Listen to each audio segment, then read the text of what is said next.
कर आप देख रहे हैं न्यूज वन इंडिया। मैं हूं आपके साथ राजेश कुमार। बुलेटिन की शुरुआत बड़ी खबर के साथ करेंगे। मेरठ से खबर है, जहां मुजफ्फरनगर में सियासी घमासान जारी है और पश्चिमी उत्तर प्रदेश के दो बीजेपी नेता खुलकर आमने सामने आ चुके हैं। संगीत सोम ने संजीव बालियान के आरोपों का जवाब दिया है और प्रेस कॉन्फ्रेंस करके संगीत सोम ने संजीव बालियान को करारा जवाब दिया।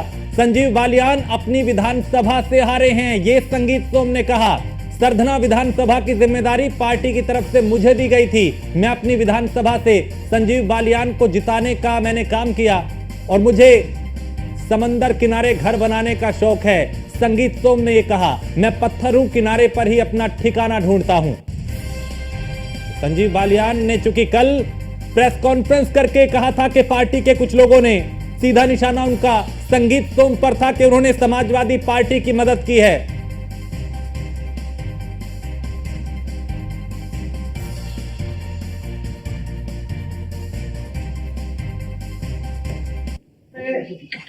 प्रेस में एक आरोप लगाया है कि मुझे चुनाव संगीत सोम ने हराया।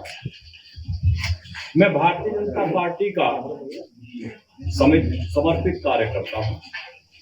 मैं भारतीय जनता पार्टी का वो कार्यकर्ता हूं कि जब उत्तर प्रदेश की सरकार ने आतंक मचाया हुआ था, समाजवादी पार्टी की सरकार ने, तब भी अपने उत्तर प्रदेश की जनता की बात हर फोरम पर उठाई। मेरे लोगों पर अखिलेश सरकार ने गोली चलवाई, मेरे लोगों ने गोली खाई, मेरे परिवार पर मुकदमे हुए, मुझ पर खुद आतंकवाद तक के मुकदमे अखिलेश सरकार ने लगाए। मुझे जेल में 700-800 किलोमीटर दूर मुझे जेल में ले जाया गया और उस जेल को खाली करा दिया गया, जिससे मेरा मनोबल टूटे। मैं भारतीय जनता पार्टी का बिल्कुल समर्पित कार्यकर्ता हूं। चुनाव हराने और जिताने का विषय किसी के दिमाग में आता हो तो वो गलत है। क्योंकि मैं भारतीय जनता पार्टी के लिए काम करता हूं, किसी कैंडिडेट के लिए काम नहीं करता। मैं कमल के फूल के लिए काम करता हूं। उन्होंने प्रेस तो यहां अब एक बार, क्योंकि कल संजीव बालियान ने प्रेस कॉन्फ्रेंस करके कई गंभीर आरोप संगीत सोम पे लगाए थे, आज संगीत सोम ने प्रेस कॉन्फ्रेंस करके जवाब दिया। यानी पश्चिमी उत्तर प्रदेश के दो कद्दावर नेता इस वक्त भारतीय जनता पार्टी के आमने सामने हैं। तकरार खुल के सामने आ चुका है। संजीव बालियान हार के बाद दूसरे पे ढिंडोरा फोड़ रहे हैं और अतुल इस पे ज्यादा जानकारी देंगे। अतुल, पश्चिमी उत्तर प्रदेश के दो कद्दावर नेता अब आमने सामने हैं। कल संजीव बालियान ने प्रेस कॉन्फ्रेंस की थी, आज संगीत सोम ने जवाब दिया।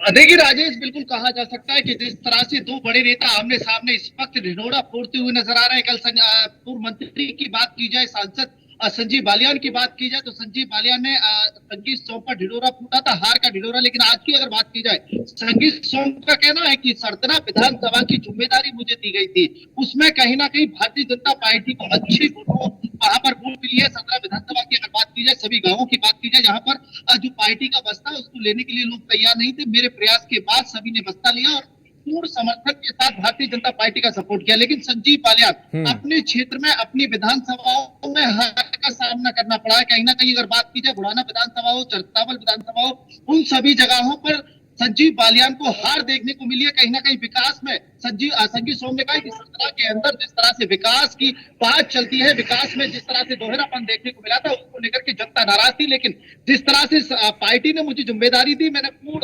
समर्थन के साथ उस जिम्मेदारी को निभाया। लेकिन कहीं ना कहीं आज संगीत सोम ने एक बड़ा बयान दिया है। संगीत सोम ने कहा है कि कल जिस तरह से संजीव बालियान कहते हुए नजर आए थे कि मेरा पानी उतरता देख, समंदर के किनारे घर मत बनाने दो, मैं लौटकर आऊंगा, मैं समंदर हूं। आज संगीत सोम ने कहा है कि मुझे समंदर के किनारे घर बनाने का शौक है। तो कहा जा सकता है कि जिस तरह से दोनों बड़े नेताओं की आपसी कलह देखने को मिल रही है, लगातार आमने सामने देखने को मिल रहा है, उसी बीच अगर बात की जाए तो एक नेता समंदर किनारे की बात करता है, दूसरा नेता वहीं पर अपने घर बनाने की बात करता हुआ नजर आता है। तो इससे अतुल ये संदेश तो सीधा जा रहा है कि दोनों का विवाद थमता नजर नहीं आ रहा। शायरी के जरिए भी वो एक दूसरे पे बयानों के बाण चला रहे हैं और संदेश दे रहे हैं कि अगर आप वहां पे समुद्र किनारे घर बनाएंगे तो मुझे शौक वहीं बनाने का है। यानी ये माना जाए कि अभी ये विवाद कम होने की बजाय और बढ़ रहा है। क्या शीर्ष नेतृत्व ने कोशिश की कि इनके बीच में सुलह कराई जाए बीच में आकर? देखिए राजेश, अभी तक की अगर बात की जाए नेतृत्व की बात की जाए तो किसी भी तरह से सुलह की कोई बात सामने नहीं आ रही है। वहीं संगीत सोम का साफ तौर पर कहना है कि मेरी कोई लड़ाई नहीं है, नाराजगी नहीं है। वो अपने पार्टी के कार्यकर्ता और एक पार्टी के कार्यकर्ता के रूप में मैं देखता हूँ। लेकिन एक वक्त राज्य 2013 के अगर वक्त की बात की जाए, 2013 में जिस तरह से पश्चिम उत्तर प्रदेश में मुजफ्फरनगर में सरदना क्षेत्र में दंगा हुआ था, उसमें एक साथ संगीत सोम और जी बालियान नजर आए थे। लेकिन आज की अगर बात की जाए तो दोनों नेता आपसी मतभेद में इतना मतलब डूब चुके हैं। आपसी मतभेदों की बात की जाए, नाराजगी की बात की जाए, दोनों नेता एक दूसरे को भाई कहने के लिए तैयार नहीं है। संजीव बालियान की बात की जाए तो संजीव बालियान कहते हैं कि मेरा सरदना विधायक पूर्व विधायक से कोई मतलब नहीं है। वहीं अगर संगीत सोम की बात की जाए तो संगीत सोम कहते हुए नजर आ रहा है कि कहीं ना कहीं जो पार्टी के कार्यकर्ता है उसी रूप से मैं संजीव बालियान को देखता हूँ, पूर्व मंत्री को देखता हूँ। लेकिन पूर्व मंत्री को ये समझ लेना चाहिए कि आपसी कलहता, पारिवारिक कलहता, इसको बाहर उजागर नहीं करना चाहिए। बिल्कुल, लेकिन अब तो बात सड़क पे आ चुकी है, घर का मामला बाहर आ चुका है। बहुत शुक्रिया अतुल जानकारी के लिए। तो ये विवाद जो है दोनों नेताओं के बीच चढ़ता हुआ दिखाई दे रहा है और इस पे विराम लगता हुआ फिलहाल दिख नहीं रहा, क्योंकि कल संजीव बालियान ने प्रेस कॉन्फ्रेंस की थी और आज संगीत सोम ने प्रेस कॉन्फ्रेंस करके कहीं ना कहीं ये बड़ा संदेश देने की कोशिश की कि जो विवाद, जो उनकी तरफ से आरोप लगाए गए थे, यहां से उस पर पलटवार किया गया है। और चूंकि पश्चिमी उत्तर प्रदेश के दोनों कद्दावर नेता हैं और जाहिर है मुजफ्फरनगर में हार के बाद संजीव बालियान जो हैं उन्होंने संगीत सोम पे ये आरोप लगाया था कि समाजवादी पार्टी की वो मदद कर रहे हैं। आगे